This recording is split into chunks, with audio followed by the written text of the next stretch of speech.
Hello guys, good morning everybody, welcome back to my blog. હું ઉઠી ગયો છું યાર, 7:30 ઉઠ્યો હતો, બ્રશ કરી દીધો, હાલ બેસું છું. ઊંઘ તો કમ્પ્લીટ આવી ગઈ હતી નવા ઘરે પહેલા દિવસે, એટલે બીજો દિવસ હતો. પહેલા દિવસે બધા ફેમિલી જોડે હતા અને કાલે એકલા જ હતા અમે.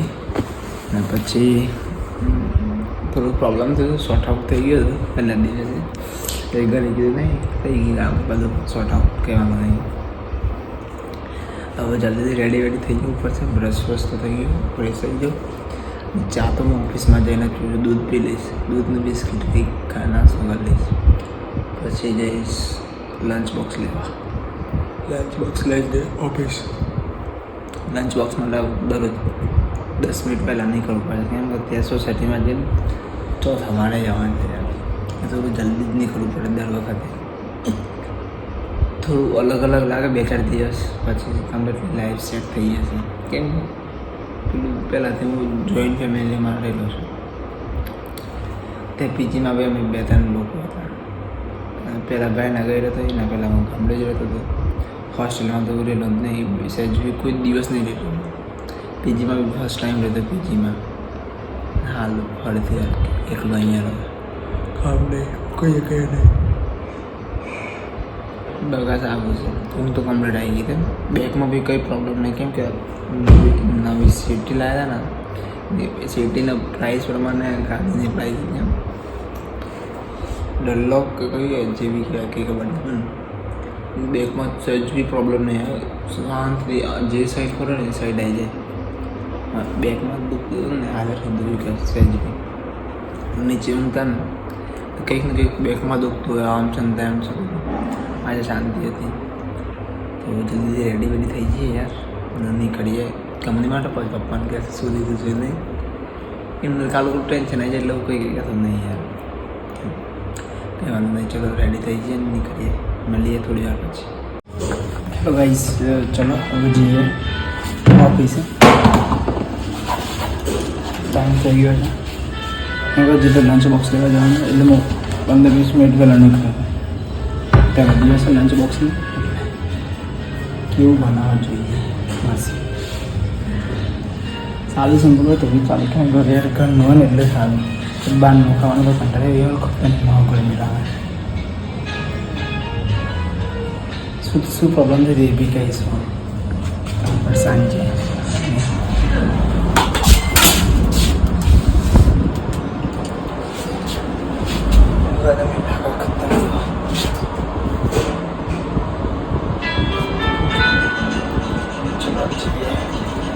બીજી સોસાયટીમાં જવાનું છે, અડધો કિલોમીટર આમ ફરી નીકળવું પછી ગરમી ખતરનાક આવે. જમવાનું સારું બીજું તો 2 કિલોમીટર જવું તો પેલામાં તો પેલા માસે નથી કહીને લેવાય ચાલશે. જોઈ જોઈએ કેવું મેળ પડે છે. ગાડીમાં બી બચ પાર્ક કરી હતી. એમ કે યાર અહીંયા છોકરાઓ રમતા હોય કે 2 વખત મને બોલ વાગી ગયો છે. ચલો જઈએ, મળી ડાયરેક્ટલી કંપનીમાં. ઓકે, લેટ ના થાય ને એટલે. હેલો ગાઈઝ, આવી ગયો ઓફિસ.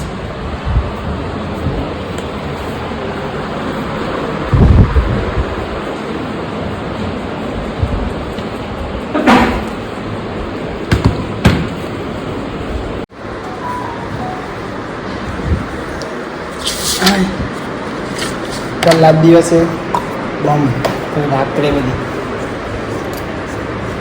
શું ચાલતું.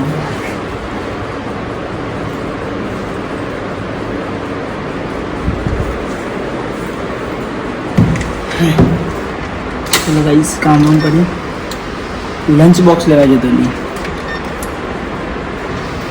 સલાડ બલાડ સાથે લંચ બોક્સ. હવે જોઈએ કેવું ભાવ હશે. સર સાંજનું કંઈ ના આવ્યું, ટ્રાય મળીએ.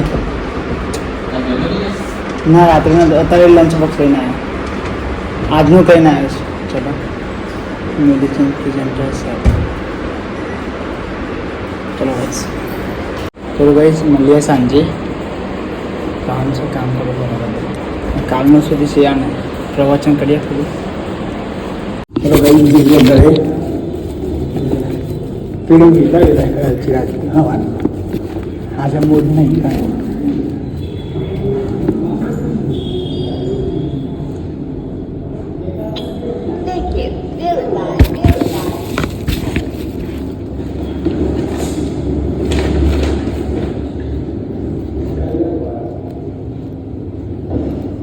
भाई एचआर थे ना नहीं चला बोले क्या पंचिंग काम बोले तेरे अच्छी भी जाते हैं जब पूरा देख गया अच्छी लगी है जब नहीं हाँ चिराग जी अरे काले घोड़ू चुकरे थे अरे બે દિવસ આખા ભરવાના છે યાર પછી શનિવારે ગામ લઈ જવાનું ખાલી 1300 ટ્રાન્સફર કરે મને ખબર હતી.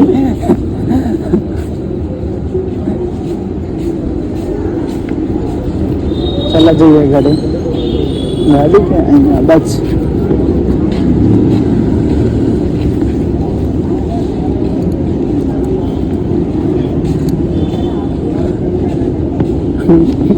अलग एकदम चलते हैं हमारे कल वो दूध ले लो दूध में दूध रहते हैं मॉर्निंग में फिर नहीं करती होता. चलो हेलो गाइस आई गए वो गाड़ी चवाणું લેવા ગયો હતો. ચવાણુંમાંથી બીજો નાસ્તો હતો પણ ચવાણું ખાવું હતું. કાલે ઉપવાસ છે એટલે કંઈક થોડું પેટ ફૂલ થવું જુઓ. ચિરાગ ગયો એમાં જ કહેવાય તું ઉપવાસ શું કરવા કરે ખાવું તો બોલે ને યાર. અને આ કોમન ઉપવાસ કરવાનો હું તો ગુરુવાર કરું છું ને સોમવાર બી કરું છું બટ ખાવા થોડું જો પણ કમ્પ્લીટ જોવા એવું છે. फोटो वाला बस कचरा कर दो तो पहले नाश्ता कर दो लंच बॉक्स साफ कर दो कचरा नहीं भाई दियाबत्ती करा बेस्ट પછી એક પેજ રામનામ લખીશ પછી ચપ્પલનું લેવા જઈશ. મોર્નિંગમાં હતું ઠીકઠાક હતું તને ચાલી જવાનું છે કોઈ ઓપ્શન નહીં કરી બીજો.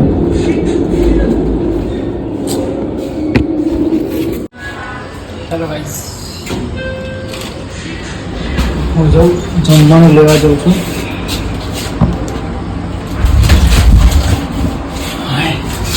ફ્રેશ ફ્રેશ થઈ ગઈ દિયાબત્તી થઈ ગઈ આગળમાં કચરા પણ થઈ ગઈ લંચ બોક્સ ધોઈને પાછો લેવા જાઉં છું. ક્યાંક બીજું લંચ ઊંઘ આવે ને બીજું લંચ બોક્સ ના ઘરે નીકળી પાછું ખાવું પડશે. જોવું છે કે અંદાજમાં રિલેટિવ છે ત્યાં છે ને એમને પૂછ્યું લંચ બોક્સ બનાવતા હોય ને ત્યાં જવું નથી લેવા પડે. वरसाद आता है मुझे प्रॉब्लम काम तो चाले पण तर वरसाद नहीं आता है बैंक तो कोई नहीं ना बस घर है तो बैंक तो ऐसा है एक घंटा हो मुझे ना मुझे જોઈએ. હેલો ગાઈસ હું આવી ગયો ભાઈ લંચ બોક્સ લઈને ઘરે. યાર જતો વખત બી ઉપર 4 માળ ચડીને જવું પડ્યું તો કમાડે છે ફોર્થ ફ્લોર આવતા તો ચાલુ કરવું પડે. એક મેન્ટેનન્સ આવે ને એક આવતી નથી કે જતી બી નથી.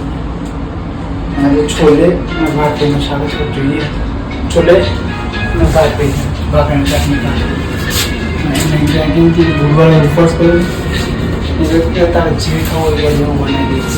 ખાવાનું તો તમે સવાર થોડું ઓઇલી તો મેં કીધું ઓઇલી મારું ટિફિન બોલો ને એટલે ઓઇલી થોડું અવોઇડ થઈ જાય. મેં કીધું કહેવાનું કંઈ એટલે કંઈ પ્રોબ્લેમ નથી.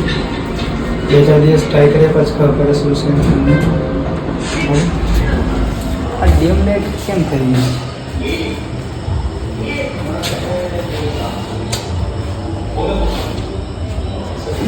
હેલો ગાઈસ મેં ખાઈ લીધું બેસું છું. મમ્મી જોડે વાત કરી વિડીયો કોલમાં મતલબ ખાવાનું બતાવ્યું કેવું આવે છે ને બધું બધી વાતો કરે.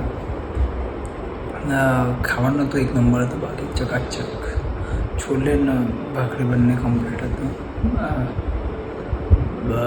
બીજું શું ખાવાનું નહોતું મળતું કેમ કે મેં અહીં નાસ્તો કરતો ને એટલે બહાર જવાની ઈચ્છા હતી ચાલવા જવાની કંટાળો આવતો હતો. હજી તો કેટલા હવે પૂરા 9 થયા છે. જો મન થશે તો નીચે રાઉન્ડ આવવા જઈશ ચાલવા જઈશ. એકલો શું કરું એમ જઈ લો ને તમે લોકો 12 બેસવા જો પેલું સાહિલ આવવાની કેમ કે એ લેટ આવે છે. આમ બી એ 10 વાગે જેવું આવે છે ત્યાંથી ઓફિસથી એવું કંઈક હોય છે ને બી એમ ના કહેવાય કે તું આવી ઉડવેશ બી લેટ આવે છે એવું હોય છે.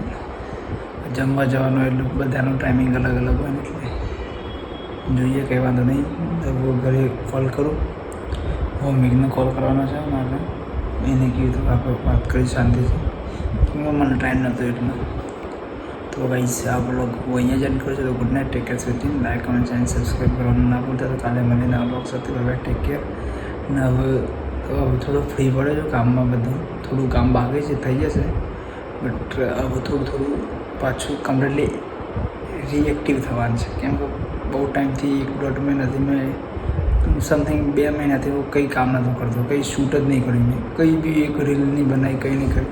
હવે કમ્પ્લીટલી કામ પાછું ચાલુ કરવું પડશે પહેલાં જેવું. બ્લોગ જ રૂટીનના ખાલી સિમ્પલ અહીંયાથી ત્યાંથી અહીંયા એવી રીતે બ્લોગ બનાવતો હતો.